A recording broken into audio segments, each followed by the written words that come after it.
Welcome to the Abundance Hack Show, Season 4, where we are focusing on mastery. The last 3 seasons, I gave you the information. Now, we're focusing on integrating it into our lives and embodying it. If you are ready to master your thoughts, emotions, and patterns to feel whole, fulfilled, and really grounded in who you are without dimming your shine so you can live the abundant life that you truly desire, then you are in the right place. Hey M&Ms, thank you for tuning in to the Abundance Hack Show. What are you manifesting in your life today? What I'm manifesting is some rest. So for some weird reason, the universe shifted things so fast in my life. I was not only moving my home, but also moving my studio all back to back. Oh, it's crazy. I already know. So I have been literally moving for the last 5 days, and it has been so intense. But what I realized is that when we surrender to the process and we get really crystal clear on what it is that we want, the universe will shift things fast. And I truly believe that the veil is becoming thinner. So when I say the veil is becoming thinner, energy is increasing. The full moons, the new moons, everything is heightened because energy is just becoming so strong, and us as a collective is becoming more conscious and more aware. Now, what I believe is the people who are doing the work and they're showing up to meditate and pay attention to their thoughts and patterns and habits, they're doing the work, and the people who are not doing the work are suppressing, because I believe with the heightened energy, everyone is feeling everything more intensely. Our intuition is heightened, and people who are not actually doing the work and leaning in to what's going on, they're suppressing. They're suppressing with drugs, alcohol, gambling, scrolling on social media, different mind-numbing activities. And so we're in a really interesting time, and I follow the Schumann Resonance. So the Schumann Resonance is a company that measures the Earth's energy, and the Schumann Resonance has been off the charts. And because I'm in this space of energy, you know, sound healing is a form of energy healing, I pay attention to when my clients are like, I can't sleep, or I'm experiencing this, I'm experiencing that. So all of the eclipse, the new moons, the full moons, it has things extremely heightened, extremely. And no matter how much work you do, you still will face challenges. And that's what I wanted to talk about in this episode. It's going to be a short and sweet episode because obviously I've been moving for the last 5 days, so your girl is tired.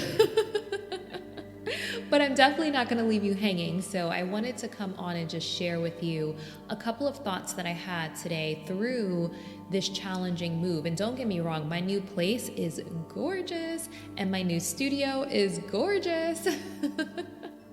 But I am exhausted. So once I get everything settled and decorated how I want, then I can really just lay back and relax and just enjoy my beautiful new place and enjoy my beautiful new studio. But right now I'm like, I need some rest.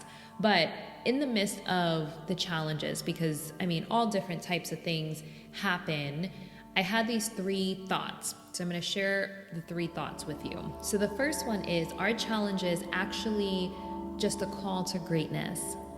So in order to be great, you have to have emotional resilience. And if you don't have emotional resilience, you will crumble on the path to greatness. Because think about every single person that's great. The first person that comes to mind is Oprah.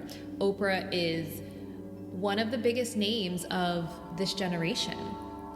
And Oprah had a hard life. She had a hard life, and even when she became famous and successful, there were still so many people that bashed her. You know, she's a Black woman who had a predominantly white audience. There were plenty of people that talked about her weight and talked about her looks and talked about her hair. If she did not have emotional resilience, she would not have been able to keep going and build the empire that she now has. She has been criticized, judged. I mean, and they talk about her sexuality, and I mean, the list goes on. So one of the things that I have been realizing is that I have to have emotional resilience. I definitely think that sound healing helps me stay grounded and helps me maintain my inner peace. Do I still get upset? Of course. Hello, you just listened to the navigating betrayal episode, so you know I still get upset. However, that situation, it knocked me down for probably 2 days. I was pretty sad. I had to nurture my inner child that was so hurt and so devastated. And I sat on my couch, wrapped up in a blanket, eating comfort food like pizza. So it knocked me down for a solid 2 days. And then I got my ass up and I got to work, right? So someone else who doesn't have emotional resilience may not have been able to pick themselves back up so quickly, and they still may be knocked down, and they still may be figuring out, what do I do with my life? Where do I go from here? How do I fix this? So that emotional resilience allows you to bounce back faster. It doesn't make you indestructible. I was actually listening to David Goggins, and he said, you got to tell yourself that you're indestructible. Now, don't get me wrong, I love me some David Goggins, because when I need to power through, which I listened to him recently as I was like my body was starting to really feel all of the moving, I was like, okay, let me put on some David Goggins and pump myself up to just finish this move.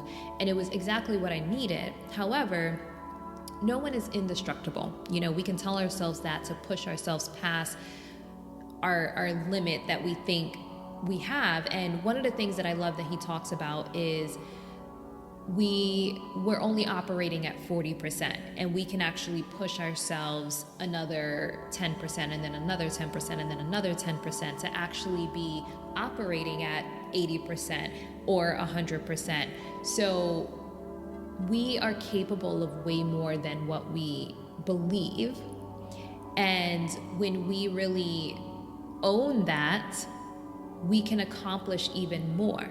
So having that emotional resilience, to me, is one, honoring how you feel, honoring the fact that I feel knocked down, this was a gut punch for me, but I'm gonna soothe my inner child, and then I'm gonna pick myself up and be wiser, smarter, and harder this next phase. It's kind of like, I don't really watch boxing because I don't like violence, I'm gonna be honest, but when someone knocks you down, you have a few moments to pick yourself up before it's a KO. You know what I mean?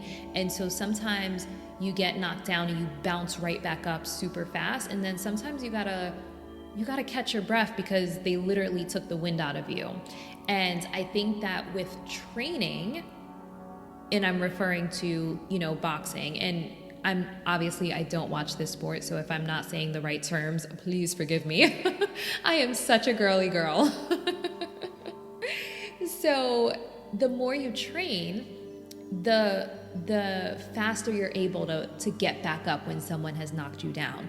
And that's what I envision for emotional resilience. So someone who is not emotionally strong and solid in who they are, their values, they don't have a solid self-care regimen to really ground themselves and bring themselves back to a place of peace. The first time someone betrays them, or a business deal goes wrong, or the trolls are after them online, they're gonna crumble. They're going to crumble. And that is why we need emotional resilience. And I think that even if you're not an entrepreneur, life is kind of hard right now. Social media puts us under a microscope, and you can't just say something without someone disagreeing or attacking you. And I think with the heightened energy, we're feeling everything more than normal because we have so much access into people's lives, and we have so much access to information.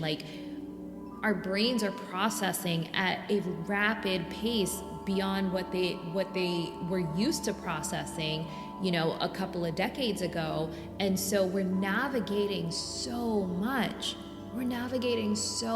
So I feel like even if you're not an entrepreneur, or you're not trying to be a public figure or anything like that, it's still a lot to navigate. And I think that we need emotional resilience across the board. Even think about children and teens right now and them being in grade school and how different things are. Like when I was in grade school, I was worried about the silliest things, but now people have to worry about social media. And I've heard stories about boys sharing inappropriate pictures of girls on social media, and the girls feeling so embarrassed, like they did something to harm themselves. We live in a completely different world, and we didn't have to think about stuff like that when I was in grade school. We didn't have to deal with that. So it's different times. So these challenges, are they actually a call to greatness? And greatness is going to look different for everyone. So greatness for me is building my empire, but greatness for someone else could be living a really fabulous life. And if we can't get through the challenges, we will not be able to achieve that greatness, whatever greatness is for you. So we have to be able to face the challenges. And what I find is that we have to be able to embrace the polarity of life. There's going to be times where things are fabulous, but then there's still something shitty happening in your life. And you have to make sure that you don't let that shitty thing completely overshadow all of the amazing things happening in your life. And I've just been noticing how many times where I've had something really fabulous going on, but then I had something really shitty going on at the same time. And just because something shitty is going on doesn't mean that I can't be excited about the fabulous thing. And just because I'm excited about the fabulous thing doesn't mean that I can't nurture my inner child because I have this shitty thing going on. So reminding ourselves that we are dynamic beings capable of a wide variety of emotions. So being able to juggle those different emotions, those polar emotions, because I don't know who said it, but I heard someone say, you can't be happy and sad at the same time. And I remember doing a podcast episode where I was like, I call bullshit. So you can definitely have something that's making you happy and sad at the same time. And I can give you a number of times in my life where I've experienced both.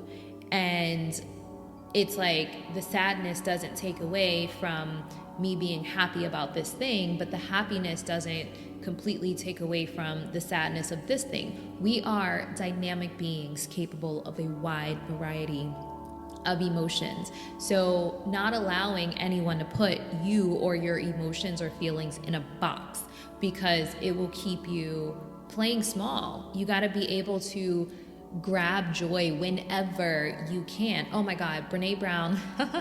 I can't go a podcast episode without mentioning Brene Brown. But Brene Brown said something in her Atlas of the Heart show, and she's like, I don't know about you, but I want my joy served up with a side of joy and a shot of joy, or something like that. She said, it was really cute how she put it. She's like, I don't want my joy with a side of shit. But she was like, if you sit around and you wait for a moment of just pure joy where nothing else is involved, you're missing out on life. You have to grab joy whenever you can. And even if there is something challenging going on in life, every single moment that you can be grateful and be in a state of joy, be in a state of bliss, be in a state of peace, you have to grab it. You have to grab it, because if you just wait for everything to be good, you could be waiting a long time. you could be waiting a long time. I feel like life is happening so fast these days that things are shifting so fast, especially in my world. Like all the energy work that I do, like I'm just like, release what is no longer serving me. And then my whole entire life is turned upside down because clearly I needed to, release something that was not serving me business-wise. But sometimes it happens so fast these days. I'm like, wait, I wasn't ready. Okay, so the second thing that I was thinking about today is preparation, the cure to reducing stress. So I was born in New York, raised by a single mom. And as a New Yorker, it's like hustle, grind, survival of the fittest, like get it done. And I was very much so raised to just do it and like figure it out later, or like just do it and then pick up the pieces later as you need to, but just like get it done as fast as possible, even if that includes cutting corners. And when it comes to business, so this was a conversation I had with my business therapist. I was just like, when it comes to business, I realize I do not want to be a business owner that cuts corners. I don't want to be a business owner that's just like, okay, just get it done and we'll figure all the details out later, because those details, they come back and bite you in the ass. I want to be prepared. So I also realized my priorities were completely off when it came to running my business. Like certain things that I hate to do, like taxes. Oh my God, like I don't think there's anything in the world I hate more than taxes. But things like taxes, like they need to be prioritized, like business licensing and just dotting all the I's and crossing all the T's. And then also having a good ass attorney on speed dial. That's my new thing. Like, have you guys seen Selling Sunset and Christine Quinn? She was on a podcast called Call Me Daddy, by the way. I love the name of that podcast. I'm just like, podcast title envy. But she was on a podcast called Call Me Daddy, and she was like, oh my God, I'm gonna get sued for this. She was like, you can't afford my lawyers. I was like, okay, that is a whole entire mood. So that is like something that I find really important these days, is just having a solid lawyer in your corner, because as you build your empire, that's important, so preparation is the cure, like the answer to reducing stress. When you know that you have dotted all your I's and crossed all your T's, everything is in writing, and you have a badass attorney on speed dial, like you sleep a little easier at night. And I don't know about you, but I want to sleep easy at night. So making sure that you have everything taken care of. The thing about it is, a lot of times we're not taught to take care of the important things. We're taught to sweep them under the rug, don't pay attention to them until it's too late kind of thing, like deal with it later. And people do that not just with bills, not just with taxes, they do it with their health. We're gonna not pay attention to our health and eat like crap and not work out, but then something goes wrong with our health and then we're trying to like play catch up. But if you have a healthy lifestyle, then you won't have to deal with something severe later because you've been paying attention to your health. So it's the same thing, paying attention to your finances, paying attention to the paperwork and the back end of your business. Like these things are important. When I see people, even if someone isn't a business owner, I see people on social media talking about like not paying tolls, like putting it off until next thing you know, you go to renew your tag and then your freaking tag is revoked or whatever. You can't renew because you have a pile of tolls that you haven't paid. So it's really, really important that we focus on our preparation to make sure that we are dotting our I's and crossing our T's. And this, I don't know if people are going to resonate with this podcast episode, but this is what's on my mind in the midst of all of these transitions, making sure that I prioritize the important things, the paperwork, dotting the I's, crossing the T's. It is important. I wasn't taught that as a child, but as an adult, I'm like, this is not the type of business owner that I want to be, someone who doesn't pay attention to these types of things. And when you start a business, the main thing that you're focused on is trying to make money. And so how do you make money? You get clients, so you focus mostly on marketing. But if you don't focus on the back end, that is going to come and bite you in your ass. So it's like, go ahead and do it. And even like something like the dentist, like if you just get your cleanings done, then you don't have to worry about cavities and root canals and it being like super severe later on. So preparation, it reduces stress. It makes you sleep easier at night. And I don't know about you, but I'm about it. I am about it. I just think that me stepping into this new phase, like literally my whole entire life is different, new home, new studio, different business structures in my business, because if you didn't listen to the Navigating Betrayal, I just went through a business divorce. So my whole entire life is different. And when you have a major shift like that, it's a huge time for reflection and who I want to be as a business owner. I want to be Christine Quinn, who's like, you can't afford my lawyers. Okay, I'm being silly.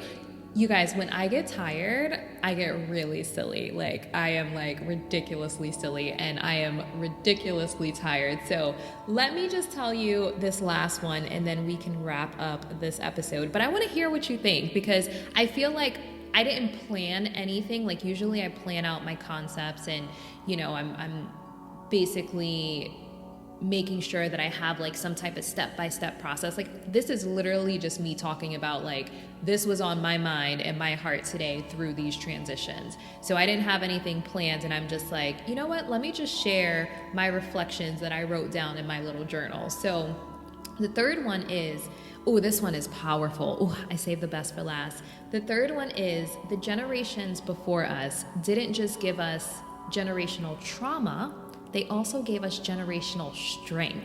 And I saw this online somewhere and I saw it, but I didn't pay much attention to it. But for some reason, it was really like strong in my awareness today. And, we talk about generational trauma and generational patterns and healing the generations before us so we can heal the generations to come and redoing all the generational patterns, et cetera, et cetera. But we don't stop and talk about the generational strength, the long line of strong and powerful ancestors we come from, and the things that they had to stand up and fight for. And they did the best that they could, but being able to tap into that strength, that's powerful. We can focus on the negative all day long, but it's important that we take a moment and focus on the positive. And I come from a long line of extremely strong Black women. And yeah, they may be loud. Yeah, they may be, a little hood. I'm from New York. We're New Yorkers, so they're gonna be a little hood, but they were strong.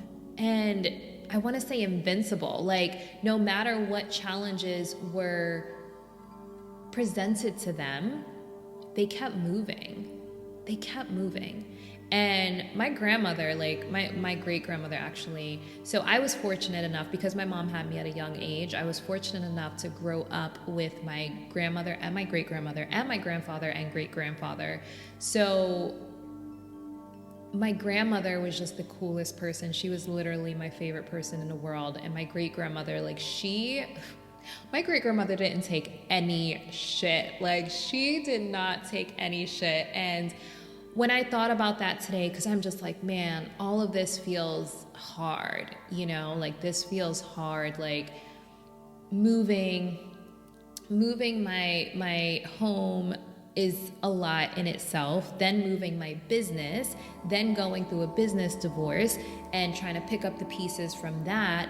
And, me moving out of my last place was also me moving away from my ex. I was sharing a place, a 2-bedroom, 2-2, so separate bedrooms, separate bathrooms, but I was sharing a place with my ex for the last, year. Even though we broke up, we agreed going in, if it doesn't work, we'll just finish out the lease platonically, which we did, and it was, for the most part, pretty peaceful.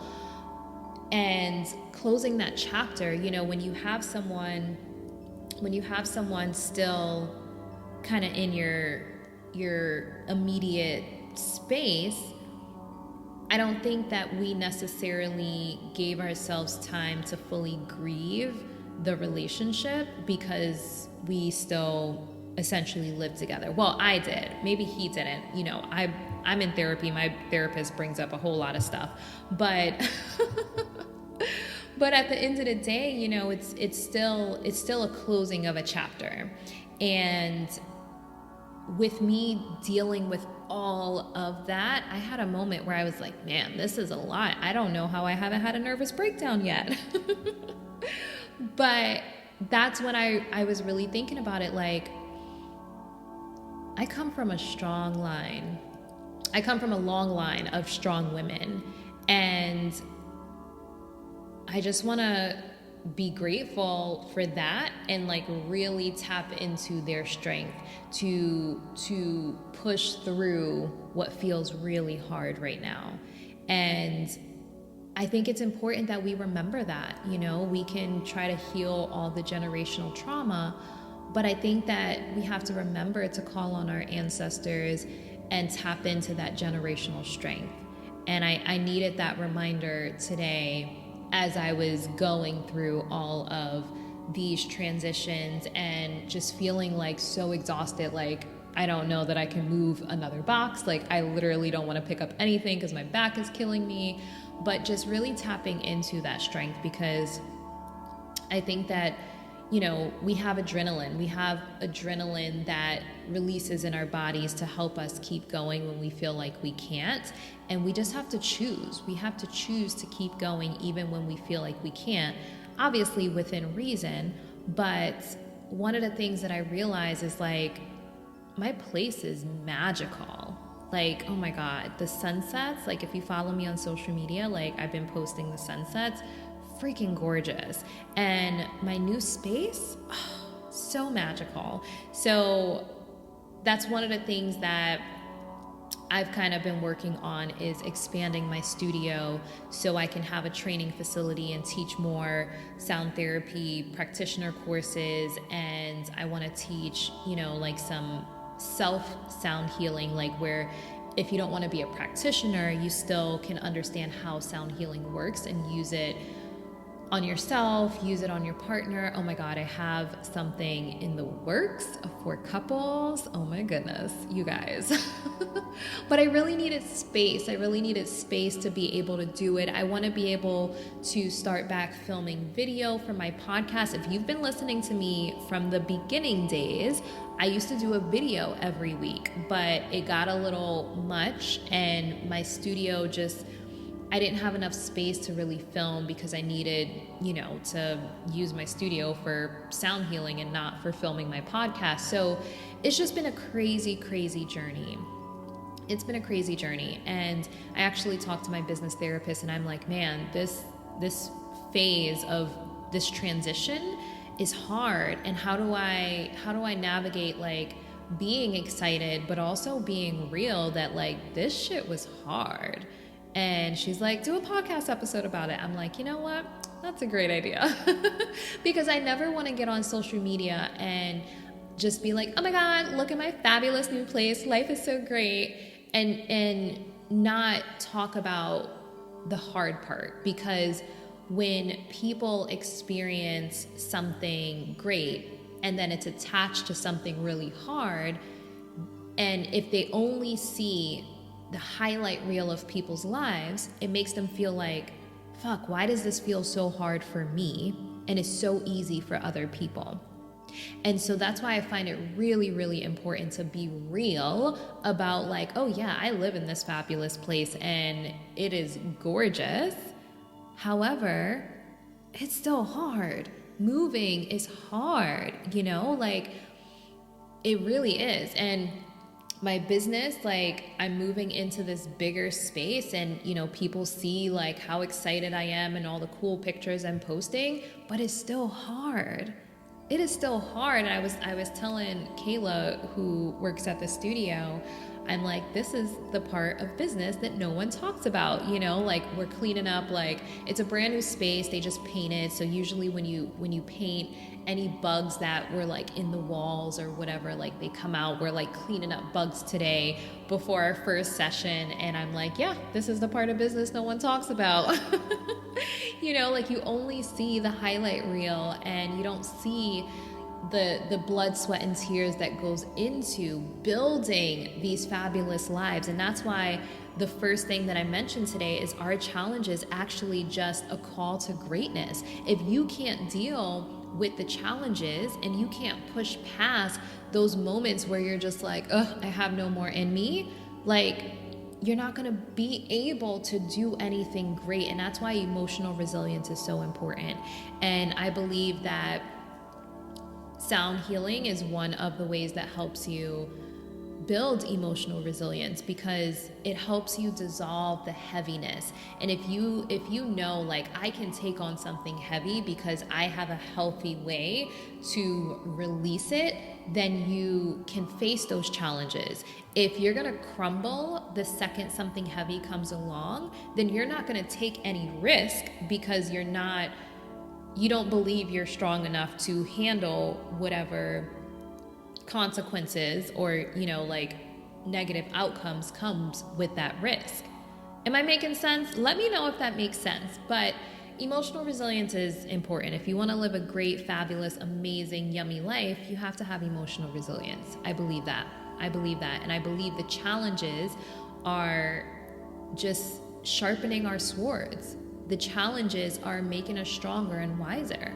If I didn't have some of the challenges that I had recently, I wouldn't have had the realization that, like, I need to have a good ass attorney on speed dial. I need to make sure I'm dotting all my I's and crossing all my T's. And this is stuff that I need to know to step into my next chapter, to build the empire that I am building. And so every single challenge is a lesson. It's a lesson. It's a drill to make us stronger and wiser and be able to bounce back faster when we get knocked down. And I say when, not if, when we get knocked down, because we will get knocked down throughout life, period. We will. But the more emotional resilience you have, the faster you get back up. The faster you're able to bounce back. The faster you're able to find your place of peace and groundedness after something knocked you off your feet. So that's my message, M&Ms. Let me know how you enjoyed this podcast episode of me just rambling what's on my mind. I would love to hear from you. Every time you reach out to me on Instagram or Facebook and share that you felt value from this podcast, it keeps me going. When I'm exhausted like I am today and I'm like, shoot, it's Wednesday, I need to make sure my episode is aired, you reaching out to me and letting me know that you found value in this, that's what keeps me going. That's what keeps me showing up for you all. So I love to hear from you. If you had a takeaway from this episode, definitely share it with me so I can create some cool graphics. I love creating little graphic quotes. So whatever stood out to you, let me know so I can create some cool graphics. And until next time, be decadent. Thank you for tuning in to the Abundance Hack Show. I would love to hear from you. Leave your comments and questions, and don't forget to subscribe so you don't miss any of our yummy episodes. Every time you leave a 5-star rating or review, I do my happy dance.